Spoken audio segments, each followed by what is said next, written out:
Kasih kerso kemudian nanti apapun.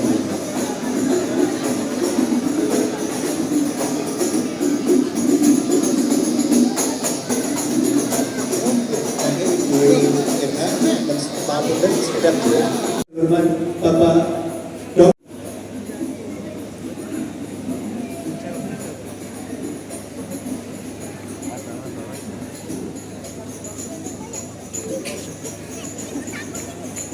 Hadirin silakan masih dalam posisi berdiri. Sekaligus nanti kita akan menyanyikan lagu kebangsaan. Hadirin dimohon berdiri.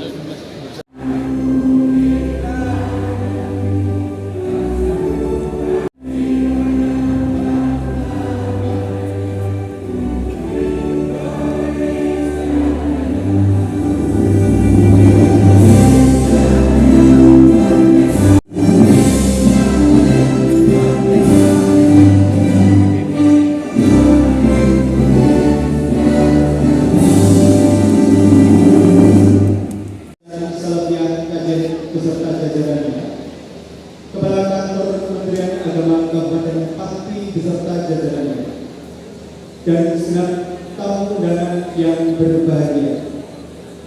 Alhamdulillah, pada hari ini akhirnya beliau yang kita tunggu-tunggu sudah sampai Salafiah Gajah. Kami mohon kepada Tuan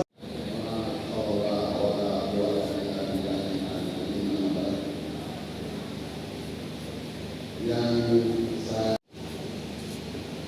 tentu saja senior saya, meskipun beliau nanti sering disebut dengan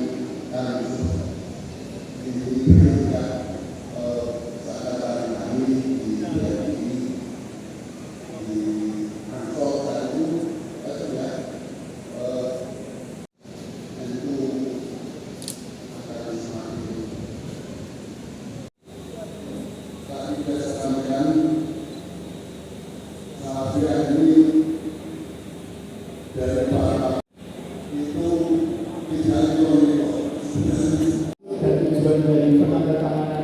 tadi adalah sebagai landasan atau dasar dalam pelaksanaan kerjasama dan atau perjanjian yang akan dibuat oleh para pihak sesuai dengan ruang lingkup kerjasama sebagaimana dimaksud dalam nota kesepahaman ini.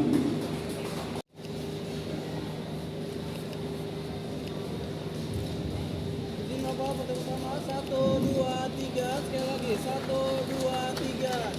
Oke.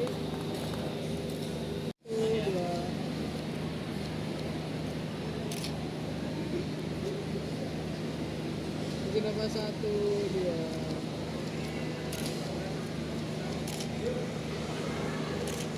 Terima kasih. Alhamdulillahi Rabbil Alamin wa bihi nasta'inu ala umuri dunia. Saya banggakan dan saya taati para kiai yang menyiapkan sumber daya manusia, menyiapkan anak didik untuk menjadi bagian dari kepemimpinan masyarakat, bagian dari perbaikan dan perubahan masyarakat. Tetapi pesantren sekaligus menjadi lembaga yang di dalamnya kita menaruh harapan besar. Harapan itu termasuk di dalamnya adalah harapan bangsa Indonesia, harapan masyarakat, harapan seluruh lingkup sekitar pesantren maupun seluruh bangsa kita. Oleh karena itu, masyarakat mengharapkan pesantren bukan saja menjadi pilar pendidikan, tetapi juga solusi kehidupan masyarakat berbangsa dan bernegara. Bukan saja menjadi penanam nilai dan benteng moral, tetapi pesantren juga menyiapkan nilai-nilai peradaban yang akan kita bangun bagi kehidupan masa depan bangsa kita. selain memiliki basis nilai budaya dan kultur yang kuat dan mensejarah, pesantren juga telah terbukti telah menjadi kekuatan yang menyemai semua kehidupan kemasyarakatan kita, berbasis pada individu, keluarga, dan masyarakat pada umumnya. Para masyayikh, para aulia, para tokoh-tokoh yang telah membawa Islam menjadi kekuatan yang dahsyat mempengaruhi jalannya kehidupan bangsa dan negara kita. Kita menyadari sepenuhnya bahwa para masyayikh yang telah menyemai lahirnya peradaban Islam di tanah air, menumbuh kembangkan kehidupan kebangsaan kita, membangun karakter, dan bahkan menghadirkan kita sebagai sebuah bangsa dan negara. Salah satu pesantren yang memiliki sejarah tua dan panjang adalah pesantren Salafiyah ini, yang telah mampu menjaga warisan, menjaga dan menghidupkan semangat zaman. Dan kita terus berharap kepada para pendidik, para guru, para kiai, juga kepada para alumninya untuk menjadi kawah candra di muka bagi lahirnya generasi bangsa yang berkualitas, berintegritas, dan mampu menjawab seluruh tantangan zaman. Hari ini saat-saat yang penting pesantren-pesantren di seluruh tanah air untuk mengkonsolidir diri, merapatkan barisan di tengah perubahan yang begitu cepat, bahkan dramatis, bahkan tak menentu. Perubahan-perubahan itu diawali oleh berbagai temuan-temuan teknologi, terutama teknologi informasi. Dulu perubahan dramatis hanya terjadi ketika Revolusi Prancis, ditemukannya teknologi mesin, teknologi berbasis mekanik, mesin-mesin besar yang lalu melahirkan industrialisasi di seluruh dunia. Lalu kemudian perubahan itu melahirkan kapitalisme yang maju dan pesat. Berbeda dengan hari-hari ini, perubahan terjadi begitu cepat karena teknologi itu bukan lagi teknologi mesin. Teknologi itu teknologi yang berbasis microchip, yang berbasis teknologi mini yang betul-betul mikro, yang menghasilkan berbagai perubahan yang cepat. Itulah yang kendali cara belanja konsumsi kita juga sudah bukan di tangan kita sendiri. Kita sudah diatur oleh ritme artificial intelligence. Kita diatur oleh algoritma teknologi informasi. Bahkan secara tidak sadar kita tidak mampu lagi mengendalikan pola pikir masyarakat kita. Alhamdulillah, bukan hanya kita, tetapi hampir semua negara mengalami disrupsi yang kemudian mereview, merubah. Bahkan ada yang sangat berani kembali kepada masa lalunya. Ini sebuah keberanian atau sebuah lompatan. Inilah saatnya kita mengkonsolidir diri, mereview, mengevaluasi pada level yang paling taktis, juga yang paling fundamental. Oleh karena itu, beberapa waktu yang lalu kita melaksanakan apa yang disebut Konferensi Internasional Transformasi Pesantren. Nah, ketuanya Pak Saifullah Maksum.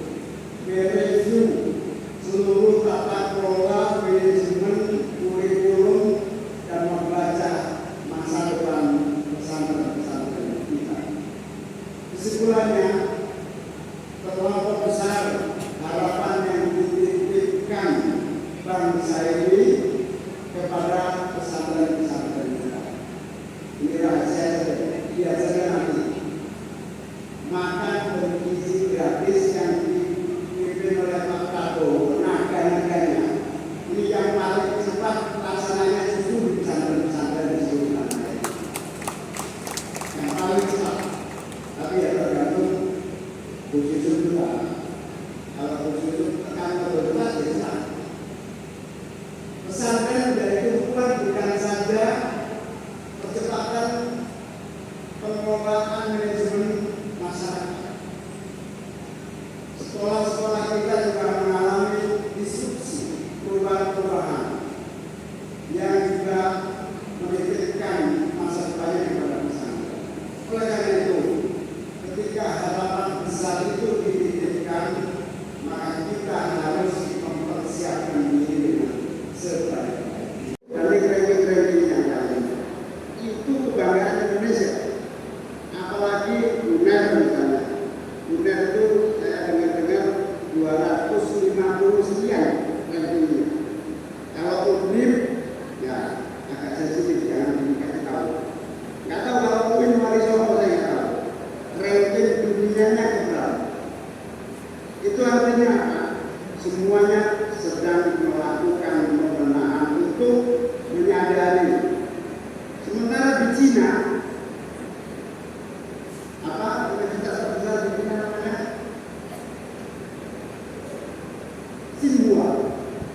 Tsinghua University dalam waktu 15 tahun langsung meroket. Hari ini Tsinghua sudah di ranking 3 dunia, mengalahkan semua universitas di berbagai negara. Akhirnya kita coba evaluasi tata kelola pendidikan kita.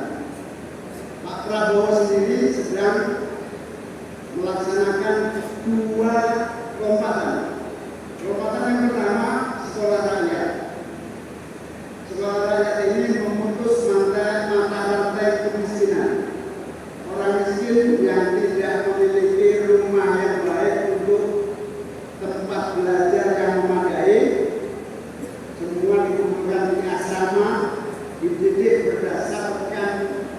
berdasarkan potensi, motivasi, dan rencana masa depannya dalam sebuah rumah rakyat yang disebut sekolah rakyat. Itu memutus mata rantai yang tata kelolanya adalah tata kelola rumah tangga yang digeser di asrama. Panjang sejarah, pesantren sudah merintis dan memulai menanggulangi kemiskinan masyarakat. Hormat, apresiasi, bangga, bersyukur, dan mari kita lanjutkan dengan lebih sistematis seperti yang dilakukan Pak Prabowo melalui sekolah rakyat. Pelan-pelan nanti program sekolah rakyat akan berkembang menjadi penanganan kemiskinan melalui memutus mata rantai dengan pendidikan dan sampailah pada pesantren-pesantren itu. Upaya lompatan yang kedua yang dilakukan ini hulunya harus kita atasi. Hulunya adalah pendidikan, dan pesantren punya modal itu, dan pesantren punya 2 modal utama, yaitu nilai, ajaran, doktrin. Yang kedua, ilmu pengetahuan. Insya Allah 2 modal inilah yang akan bisa mengatasi masa depan bangsa kita, mengatasi problematika masa depan kehidupan keumatan kita, masa depan agenda nasional. Kalau membuat basis-basis baru di tengah kompetisi yang keras, di tengah bangsa yang terus berbenah, di tengah semuanya sedang mengalami pemberdayaan dalam ketidakberdayaan. Pemerintah terus bergerak, masyarakat Iran masih ada atau tidak saya belum tahu. Karena kalau sudah melawan raksasa itu, alhamdulillah, semuanya selamat. Iran itu bagaimana kemarin kita sudah bicara di forum